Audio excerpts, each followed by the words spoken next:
semirganman, ozolmayapman, har xil mashq choylarni ichdim.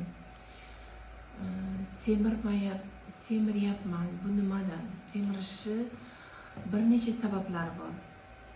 Birinchi navbatda gormonal sabablari. Moddalar almashinuvi sekinlashadi.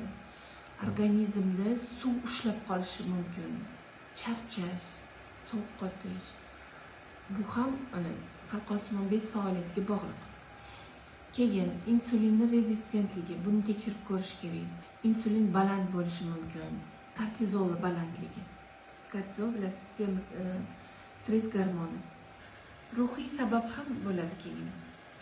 Psixologik holatda. Semirish bu himoya. Nimadandir qo'rquv bor yurakda, nimadandir yo'qotishlik bor va buni doimiy ushlab yuradi-da, tana men seni himoya qilaman deb borgan sari himoyani kuchaytiradi. Buni nima